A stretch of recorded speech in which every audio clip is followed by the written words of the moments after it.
Psst. I have some secrets about fantasy football for your Week 8 matchups that should help you win this week. The professor's here to drop bombs of fantasy football knowledge on your head. Boom! School is in session.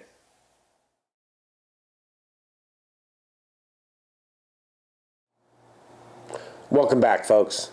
It's great to see you again. As always, the professor is here to help you with your fantasy football matchups for this upcoming week, Week 8. Our first matchup is the Tampa Bay Buccaneers and the Minnesota Vikings. Honestly, there's not a lot to like about the Tampa Bay Buccaneers. Josh Freeman, Doug Martin, Vincent Jackson, Mike Williams, they're all going to have below average games. As well as the Vikings side, Christian Ponder, I'm not a huge fan of him this week. The Bucs defense is decent. Adrian Peterson should be a go.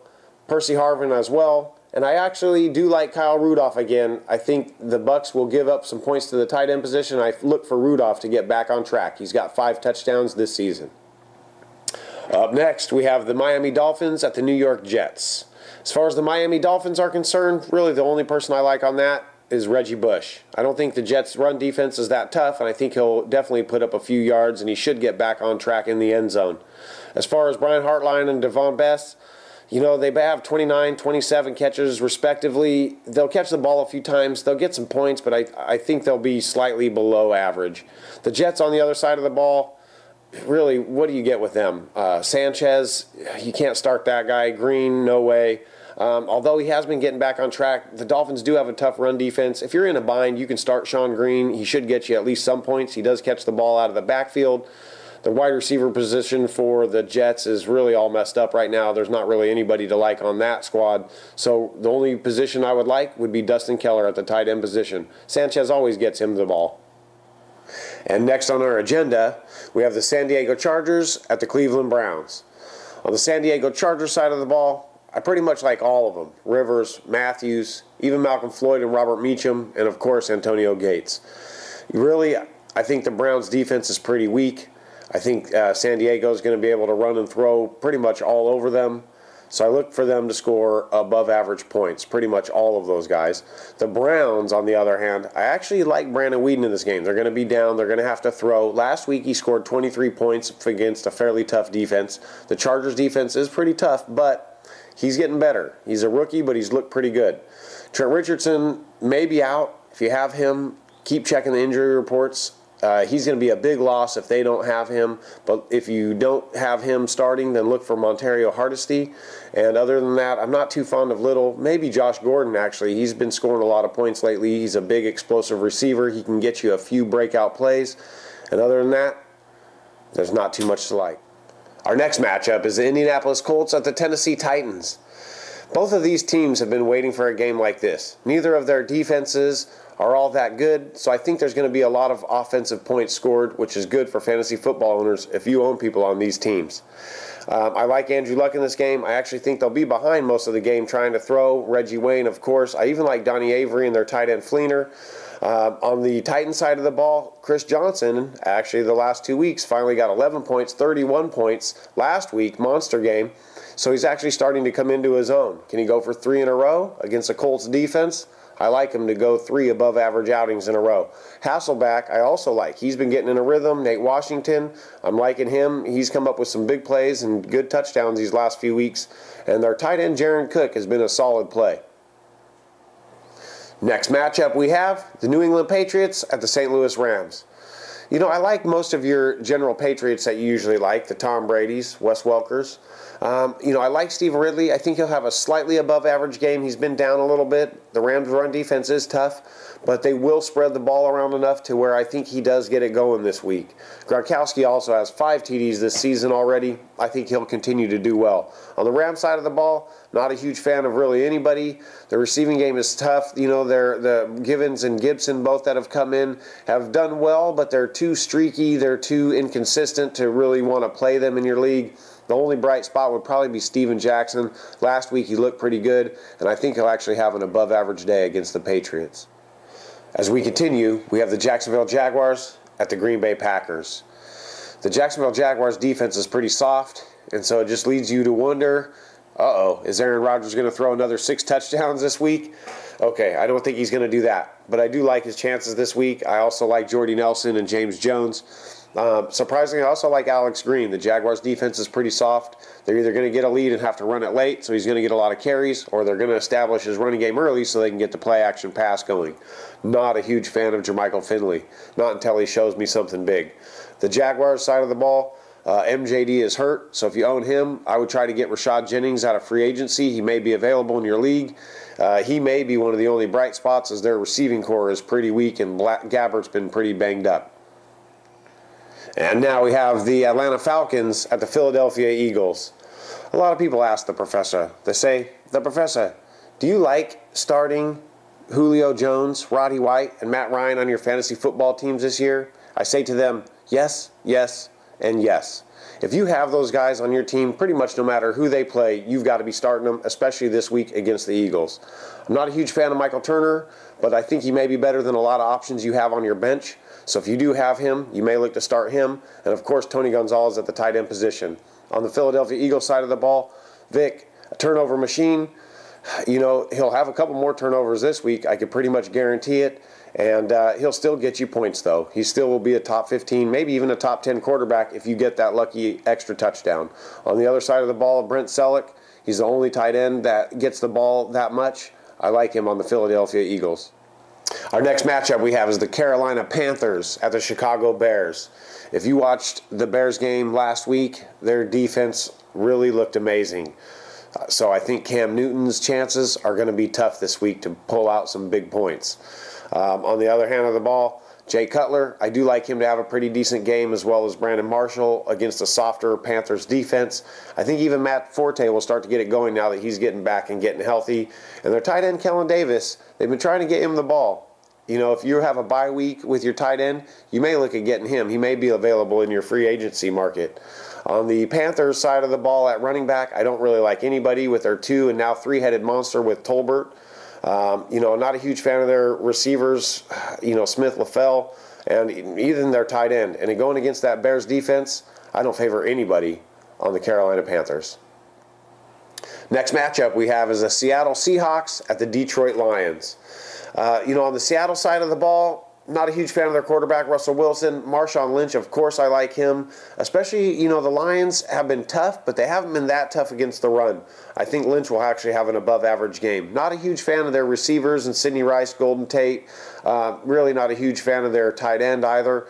Stafford, wow, he had a disappointing game last week against Chicago. You know, the Seahawks defense is really good. So I'm actually wondering if you may have a better option on your bench. And that's hard to put Stafford down on your bench. Mikel LaShore looked pretty good. Once again, Seahawks defense. I don't know if I'd start him. Megatron's been severely disappointing this season. Really the only bright side on the Lions side of the ball is their tight end Pettigrew. And now we have the Washington Redskins at the Pittsburgh Steelers. I have 3 words for you. RG3.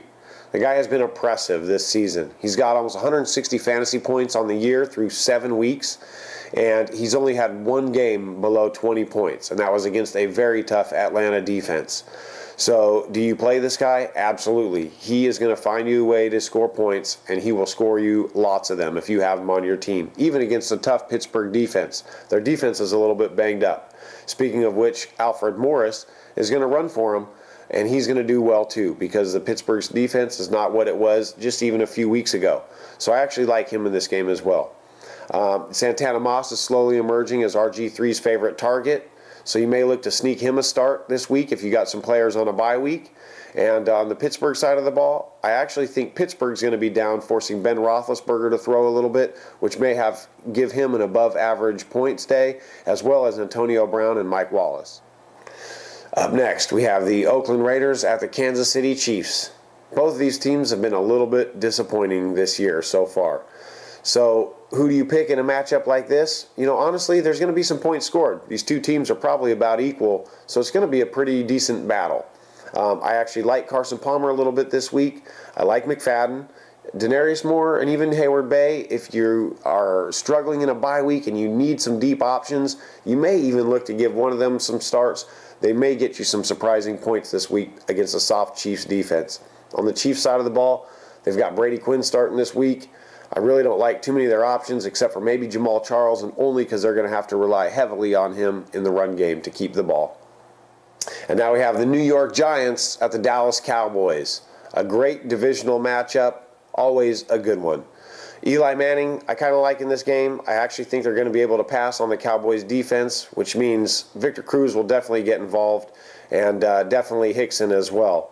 Ahmad Bradshaw should be able to run the ball pretty good against the Cowboys' defense. And, Martellus Bennett at the tight end position is actually, now that he's gotten healthy again, has been starting to steal some of those catches away, too. On the Cowboys side of the ball, if you're still riding that Romo coaster, have fun this week. This is going to be a tough one. Now, they could do really bad, or they could fall behind pretty early against the Giants, and he's going to have to throw to get out of that hole, which means that could actually score you a lot of points. And if that happens, then guess what? Miles Austin, Des Bryant, and owners, you will actually get a good point production week out of them. And this week, our Sunday night matchup is the New Orleans Saints at the Denver Broncos. Honestly, I think this game will be a little bit of a shootout just because you have Drew Brees versus Peyton Manning. Both of those quarterbacks know how to throw the ball. I think there's going to be a lot of points scored in this game. For the Saints side of the ball, I don't really like either of their running backs. Maybe Sproles, because he'll catch the ball out of the backfield because Drew Brees likes to get him the ball. So, actually, I do like Sproles. Colston, I like. Even Devery Henderson, I think there's going to be that many points scored that he'll actually get in on the action. Peyton Manning, even Willis McGahee, Decker. I like Demaryius Thomas, and even their tight end Dreesen in Denver. I really like them all. I think it's going to be a lot of points scored in this game. And our Monday night matchup brings you the San Francisco 49ers at the Arizona Cardinals. This is going to be a great defensive game. A divisional matchup. It should be a good one. Really, on either side of the ball, there's not a lot to like just because the defenses are that good. Skelton for the Cardinals, he's going to be sacked by the Niners, and a lot. Their new running back that's filling in, Howling, he's not going to find much running room against a tough Niners D. Larry Fitzgerald's big plays this season are down just because of their quarterback issues. Honestly, there's not a lot to like about the Cardinals. On the Niners side of the ball, once again, not a lot to like. Alex Smith, no. Frank Gore against a tough Cardinal defense. If you may have to start him just because he may be your best option, but I think he's going to be below average. Maybe Michael Crabtree, just because they're going to get him some catches. Somebody's going to move the ball. Some points will be scored. I actually kind of like Crabtree in this matchup, and I slightly like Vernon Davis. I think he might get you average points at best. Really, the best thing to do for this week is start both of these teams' defenses. The Ravens, Bills, Bengals, and Texans are all taking the week off. The NFL says they have to because it's time for the bye week blitz. With that being said, there's a lot of good players out. So I'm here to give you a few pointers of some sleepers that you may be able to find on your free agency wire that you may be able to sub in on your team to fill in a bind on a bye week and get you a few extra points and maybe steal a win for you. At the quarterback position, I like Andrew Luck. He may be available in your league. I also like Carson Palmer. I think this week he's actually going to have a pretty strong game. Brandon Weeden last week had 23 points. This week he's going up against a soft defense as well. I think he's actually going to have another above average game. At the running back position, look for Alex Green from the Packers. He may still be available. He's pretty much taken over that number one role. Trent Richardson may be hurt this week. Watch the injury report. But look for Montario Hardesty to fill in, and he actually could have a decent week when he fills in. Wide receiver position, I do like Donnie Avery from the Colts. He gets the second most targets on their team. He should get you some good points in a bye-week bind. And Josh Gordon in Cleveland is actually slowly becoming the number one receiver there over Greg Little. So you may actually start looking for him and try to sign him off your waiver wire. The tight end position, on the bye-week blitz, look for Martellus Bennett from the New York Giants because he's actually, since he's come back from his injury, he's stolen quite a few catches away from the other Giant receivers. And earlier in the year, he had a few crucial touchdowns. So look for him to score some points this week. And in Oakland, Brandon Myers, tight end position, I actually look for him. He's actually pretty consistent. Doesn't get you a ton of points, But this week against a very soft defense, I actually think he finally gets into the end zone and will actually score you some points. And again, thanks for joining us in Week 8. We look forward to seeing you next week in Week 9. You know, if you have a comment, you want to ask a question about your Week 9 matchups for next week, or you just want to say hi, post a comment in the comment box below, and we'll answer that question or say hi back next week's episode. Until then, make sure you like this video, subscribe to our channel for weekly updates, and don't forget to follow us on Twitter. Tune in next week where I'll show you how to make a fantastic homemade energy drink out of your favorite flavor Kool-Aid packet, a pair of old sweaty tube socks, and a sauna.